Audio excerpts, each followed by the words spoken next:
팬데믹 이전에 있었던 굉장히 강한 구조 두 가지가 팬데믹을 통해서 굉장히 가속화됐다는 거예요. 이것이 터지게 되는 단초는 똑같아요. 금리에서 나오는 거예요. 금리에서.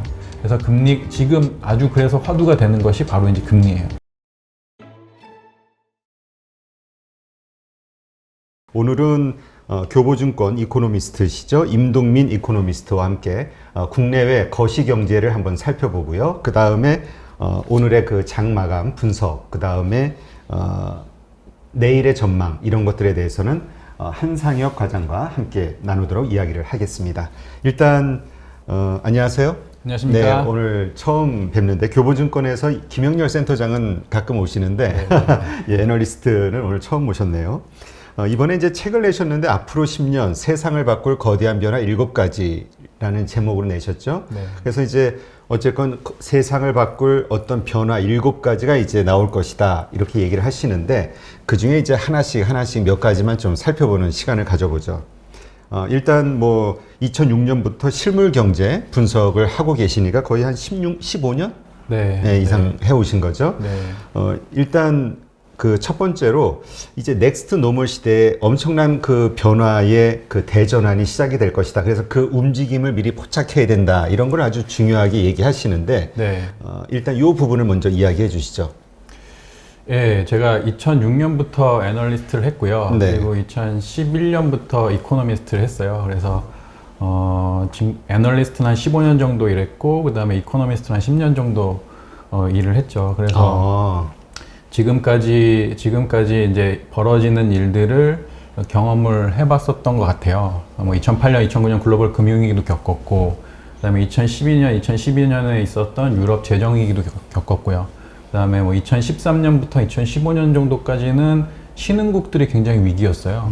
그리고 2015년, 2016년에는 중국에서 금융위기가 터지지 않을까? 뭐 이런 그 우려들이 굉장히 많았죠.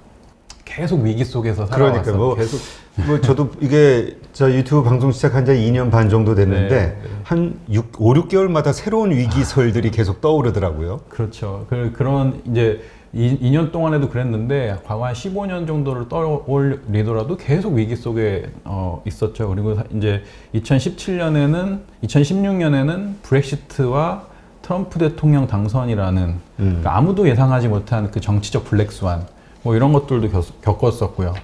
그리고 이제 좀 2017년부터 한 2018년 정도까지는 그래도 글로벌 경기가 조금 회복하는 양상을 보이다가 2018년 중반부터 이제 미중 무역 분쟁이 벌어지면서 다시 한번 굉장히 좀 경제에 대한 우려가 굉장히 커지고 그랬죠. 그다음에 금융시장에 대한 우려도 굉장히 커지는 그런 양상이 됐었었죠. 주식시장이 그 미중 갈등 시작이 본격적으로 되면서 좀 그때 폭락했던 적도 있었죠. 맞습니다. 네. 그러니까 이런 한 15년 정도의 이런 그 위기 과정을 계속 겪으면서 제가 어떤 변화가 있게 될까? 과연 실물 경제 그리고 그 실물 경제에서 벌어지는 여러 가지의 일들이 반영되는 그 주식시장, 뭐 금융시장은 앞으로 어떤 모습을 보이게 될까라는 부분들에서 굉장히 고민이 많았었죠. 개인적으로 굉장히 고민이 많았었고 사실 뭐 미래를 누가 정확하게 예측을 하겠습니까? 근데 이제 15년 동안 겪으면서 어떤 변화들이 일어나고 있는 것 같은데 이 부분들에 대해서 계속 고민을 하고 있었는데 작년에 이제 코로나19 팬데믹이 터지게 된 거죠. 네. 그러면서 또 2008년, 2009년 글로벌 위기 당시에 겪었었던 엄청난 변동성. 그러니까 작년 한 이맘때쯤이 됐었던 것 같은데 전 세계 주식시장이 뭐 폭락하고 한국에서 사이드카 그다음에 서킷 브레이크가 매일 걸리는 뭐 그런 상황들이 발생됐었죠. 그러니까 이런 걸 겪고 나서 이런 좀 회복되는 양상 그리고 앞으로 어떻게 될 것인가 라는 부분들이 어느 정도는 사실은 제가 윤곽을 잡게 됐어요. 그러면서 작년 하반기에 좀 책을 써야 되겠다라는 결심을 하게 됐고 앞으로 10년 세상을 바꿀 거대한 변화 7가지라는 책을 통해서 한 좀 3가지의 구조적 변화 그리고 7가지의 좀 강력한 트렌드 뭐 이런 것들이 굉장히 좀 중요한 분기점이 전환점이 될 것 같다. 그런 생각을 좀 하고 있습니다. 네. 그러면 일단 결론적으로 얘기하면 지금 사실 코로나 이후 구조적인 장기 침체가 시작이 됐다. 그 다음에 제로금리가 시작이 됐다. 이게 이제 일반론이잖아요. 네. 이것이 어쨌든 뭐 연준과 미국 정부의 어떤 여러 가지 강력한 부양책으로 이걸 이제 극복하기 위해서 노력을 하는데 이러한 것들이 그 성공을 할까요? 네, 저는 성공할 것이라고 생각해요. 네. 그러면 그게 성공이 됐을 때 네. 어떻게 변화가 될까요? 이제 구조적 장기 침체와 그다음에 제로 금리 현상들 저희가 지금 바라보는 현상들이고 그리고 이제 주식시장이 좀 이해가 되지 않을 정도로 좀 강세장 뭐 이런 모습들을 띠곤 했는데 저는 이런 것들이 이제 미래의 전환을 반영하는 흐름이라고 생각이 돼요. 미래가 이렇게 바뀔 것이다라는 그런 그 흐름의 반영이라고 생각이 돼요. 그리고 그 일부 과정 속에서 이제 물론 그 일부 자산 시장에는 과열도 있고 버블도 있겠지만 이런 시장의 금융시장의 붐을 통해서 좀 그 미래에 필요한 자금 조달을 할 수 있는 그런 원천이 좀 마련이 되는 것 같아요. 그래서 저는 여러 가지 정책들과 그다음에 지금 시장에서 이제 벌어지고 있는 일들을 통해서 미래에는 지금 이제 축적되었었던 문제들을 해결하는 과정이 될 것 같다. 이렇게 좀 생각하고 있습니다. 네. 근데 사실 우리가 코로나가 정말 심했을 때 대부분의 그 전문가들이 이야기했던 것이 2007년 이후에 벌어졌던 그 금융위기 때문에 발생한 부채가 어마어마했잖아요. 네. 그 상황에서 또다시 코로나로 인한 엄청난 부채 발행, 이것이 그러니까 전 세계가 부채 바다 위에 떠 있는 셈이 돼버리니까 이것이 이제 결국은 세계 경제를 한번 크게 무너지게 만드는 요소가 되지 않겠느냐 이런 걱정들을 많이 했는데 뭐 그러한 걱정을 하는 가운데서도 엄청난 양적 완화, 뭐 재정 부양책들이 계속 펼쳐지고 있잖아요. 역대급으로. 네. 이러한 것들이 결론적으로 이 경제를 살리는 행위가 될까요? 아니면 결론적으로 경제를 망가뜨리는 행위가 될까라고 보시나요? 경제를 살리는 행위가 되겠죠, 당연히. 그래서 경제를 망가뜨리기 위해서 정책을 쓰진 않아요, 당연히. 근데 이제 그런 것들이 뭔가 다른 부작용들을 통해서 예상치 못한 위험들이 발생될 위험이 있는데 그럼에도 불구하고 지금 필요한 조치, 이 코로나19로 발생된 경기 침체를 극복하기 위해서 그리고 코로나19가 발생되기 이전에도 쌓여왔었던 구조적 장기 침체라든지 디지털 대전환이라든지 뭐 이런 것들이 이제 아주 거대한 변화로 나타나고 있는데 이런 부분들에서 조금 해결돼야 될 그런 부분들이 실행되기 위한 토대가 되는 정책이었다라고 평가를 할 수 있을 것 같아요. 네. 네.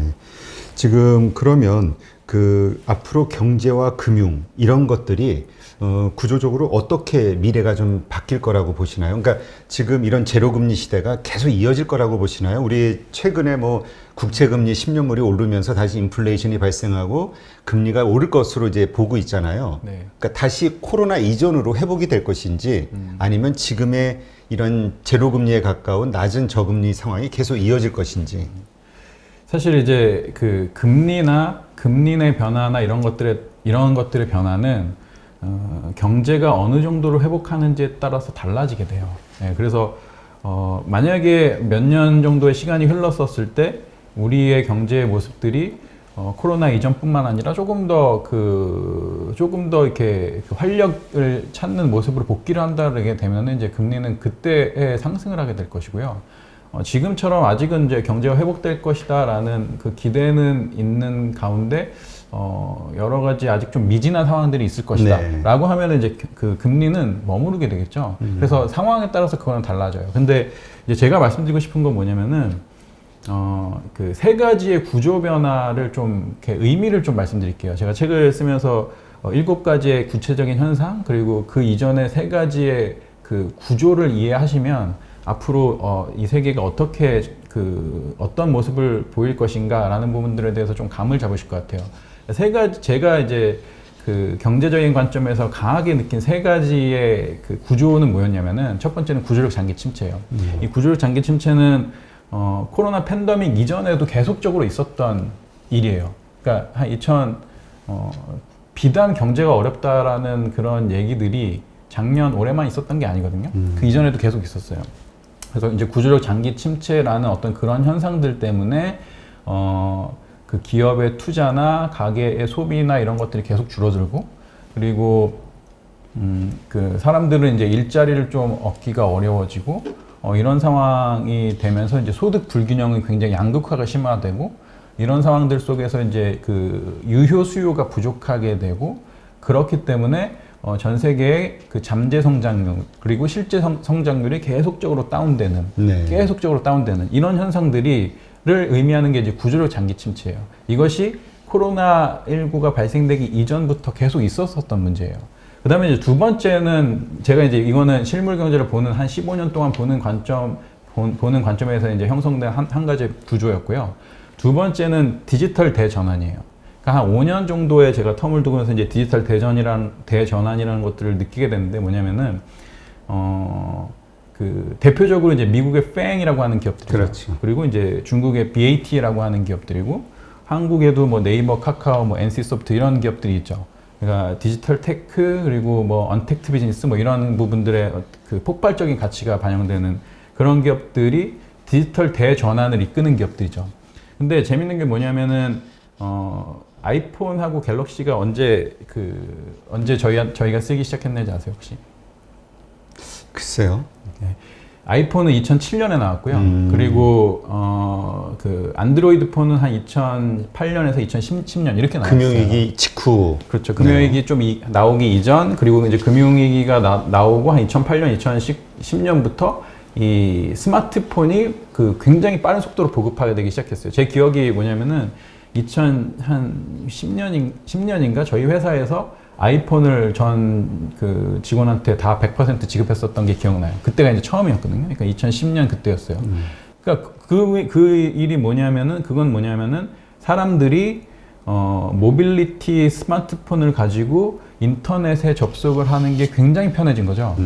그러니까 이게 의미하는 건 뭐냐면은 저 디지털 대전환이라고 하는 것이 의미하는 건 뭐냐면은 테크 기업들, 인터넷 모빌리티를 가지고 비즈니스를 하는 기업들의 시장의 경계가 없어진 거예요. 그러니까 365일 24시간 그냥 비즈니스를 제공할 수 있게 됐고 그다음에 사용자들은 그것을 쓸 수 있게 됐어요. 그러니까 예전에 있는 기업들보다 훨씬 더 그 시장에 대한 어떤 에너지나 이런 것들이 굉장히 무한대로 나타나게 된 거죠. 이것이 이제 한 뭐 글로벌 금융위기 이후에 계속 나타나고 있는 현상들이었는데 그리고 이제 팽이라든지 BAT라든지 뭐 이런 기업들로 해서 나타나고 있었는데 마지막 세 번째는 뭐냐면은 이 구조적 장기 침체와 디지털 대전환이라는 팬데믹 이전에 있었던 굉장히 강한 구조 두 가지가 팬데믹을 통해서 굉장히 가속화됐다라는 거예요. 그러니까 작년에 코로나19 팬데믹이 딱 나오고 나서 이제 경기 침체가 전 세계적으로 그냥 한 국가도 빠짐없이 어떤 한 기업, 어떤 한 사람도 예외 없이 다 경기 침체를 맞았어요. 예전의 위기와 완전히 다른 양상이에요. 그냥 그렇죠. 동시에 다 멈추게 되면서 그래서 이 구조적 장기 침체라는 이 엄청난 그 중압감을 전 세계 예외 없이 다 받게 됐어요.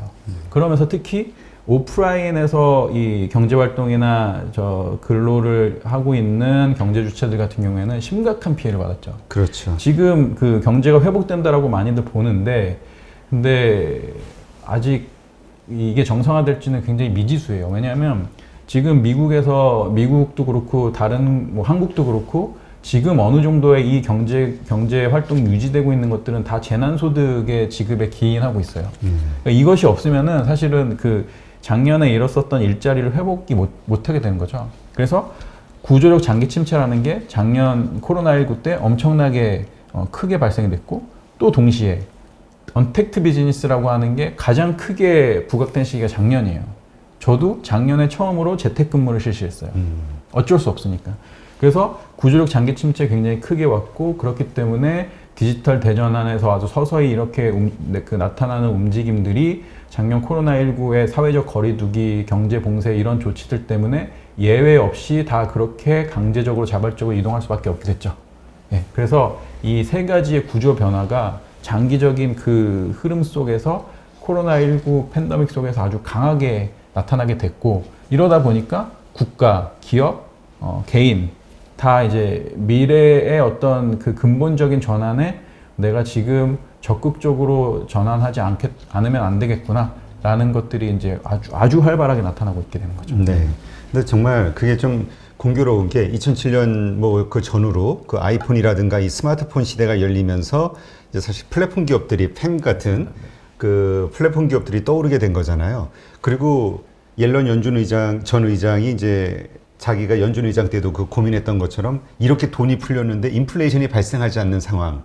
이제 사실 그게 뭐 중국의 어떤 과잉 생산에 의한 공급 과잉도 있지만 플랫폼 기업들의 어떤 그 역할 때문이라는 이야기도 나왔었잖아요. 하나의 맞습니다. 논리로. 맞습니다. 예, 이게 이제 바로 이제까지의 세계를 끌어왔던 경제적 그 기반이라고 봤을 때 이제 코로나 때문에 이제 또 확 달라진 거잖아요. 그렇죠. 앞으로 있을 일들이 많이 땡겨졌다 이렇게들 보시는데 맞습니다. 그러면 지금 일단 현재 시점에서 우리가 고민하고 있는 건 뭐냐면 지금 주식시장은 화랑을 얻고 있고요. 화랑이고 그 다음에 뭐 버블이라는 논란도 좀 있고 네. 뭐 이렇단 말이죠. 네. 이러한 것들이 일시적 현상으로 봐야 되느냐 아니면 그 2007년에도 그 돈이 엄청나게 풀리면서 10년 이상 쭉 그 우상향으로 미국 주식시장이 상승을 해왔잖아요. 네. 그 돈의 유동성의 힘으로. 네. 이번에는 더 많이 풀렸으니까 그런 어떤 그 비슷한 현상이 다시 벌어질 것이냐 아니면 이게 버블이 어느 터지는 그런 위기가 터질 것이냐 이거에 대해서 많이 관심들을 가지고 있죠. 그 순서를 조금 정밀하게 보실 필요가 있어요. 아 그래요? 그러니까 뭐냐면은 그러니까 2008년, 2009년 글로벌 금융위기가 터지기 이전에 금리가 굉장히 높게 올랐습니다.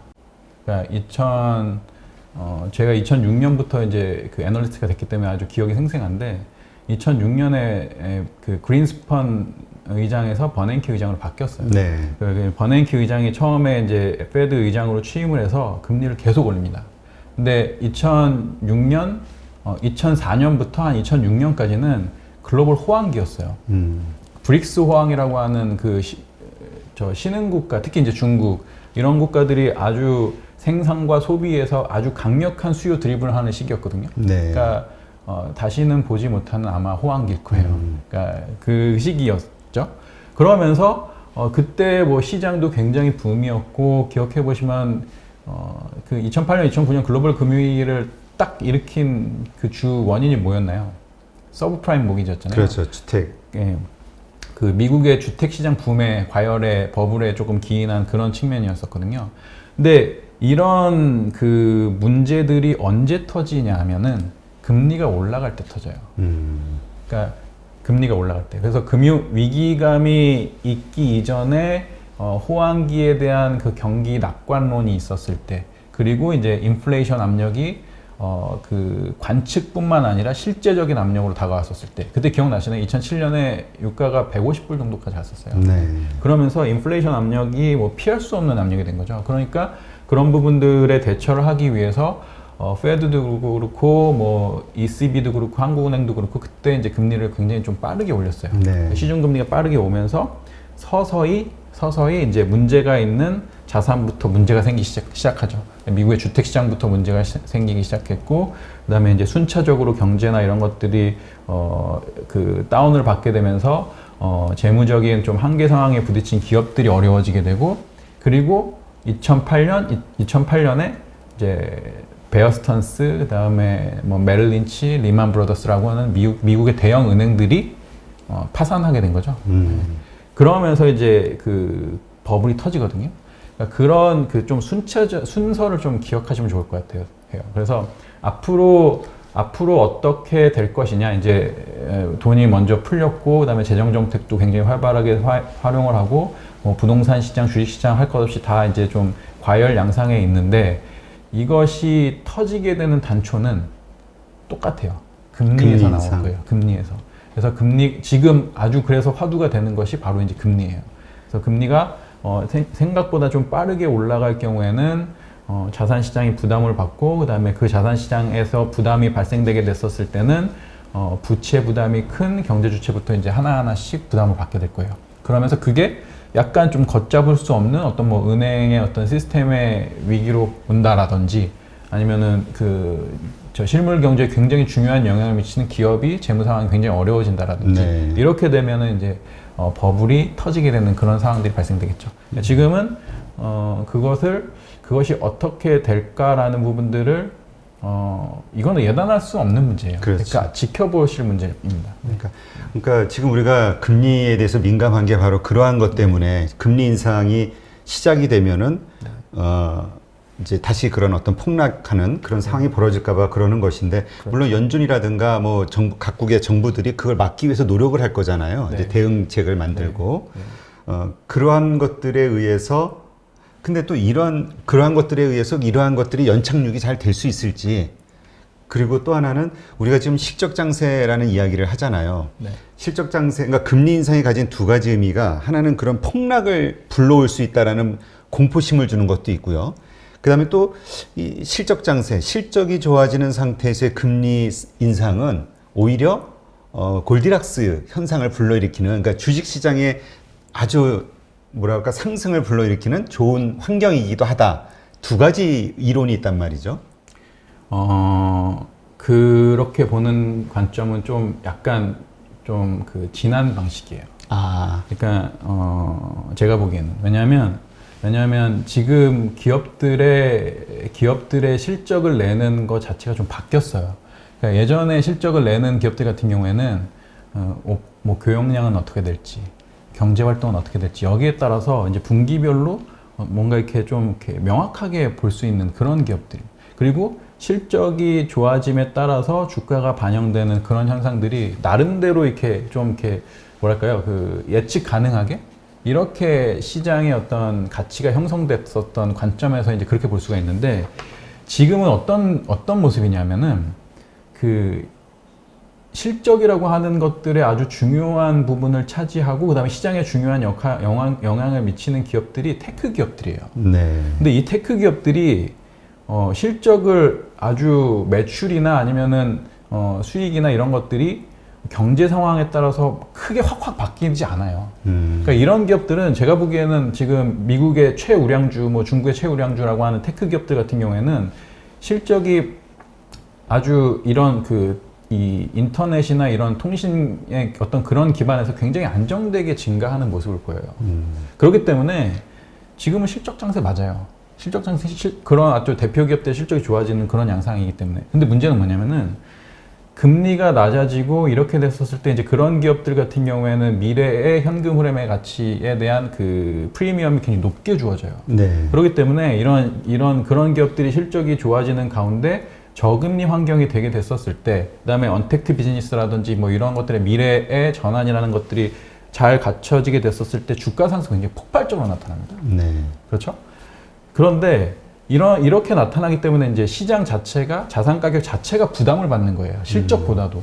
그래서 이런 상황들 속에서 분기 실적이 예컨대 그래도 좀 그 애널리스트나 뭐 시장 기대치에 좀 못 미쳤다라든지, 그 다음에 좀 금리가 이렇게 경제가 좋아질 거기 때문에 금리가 올라갈 거다라고 했었을 때, 과거의 관점으로 봤었을 때는 당연히 괜찮죠. 근데 지금은 그렇게 올라갔었을 때 그런 테크 기업들의 어떤 가치의 부담이 굉장히 과중될 거예요. 그렇게 되면서 이제 시장이 영향을 받게 되고 그런 시장의 그 부담들이 실물 경제에 오히려 전환이 되게 되는 그런 양상이 될 거거든요. 그렇기 때문에 저는 금리 상승은 굉장히 위험한 신호라고 봐요.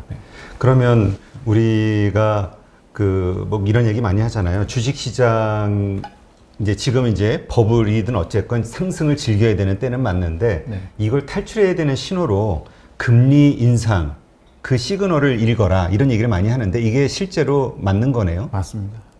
그럼 연준에서 금리 인상을 하겠다는 어떤 뉘앙스를 보이는 그 순간이 바로 주식시장을 떠나야 할 때. 그렇죠. 뭐 정확하게 아주 제가 연준의 금리 인상이 있을 거기 때문에 그때 주식시장을 떠나 이렇게 말씀드리진 않겠지만, 근데 금리가 올라갈 것이다라는 예상이 좀 확고하게 자리 잡게 되면은 아마도 주식시장 같은 경우에는 상승 추세를 이어가지 어려울 거예요. 그러니까 많은 분들이 과거의 관점으로 봤었을 때 경제가 정상화되는 관점이고 실적이 좋아지는 가운데 금리 상승은 우리가 충분히 감내할 수 있는 그런 그 거시적 변화다라고 보실 수도 있는데, 지금 이렇게 장기적으로 축적된 어떤 그런 결과를 봤었을 때 금리 상승 굉장한 위험 신호가 될 겁니다. 네, 알겠습니다.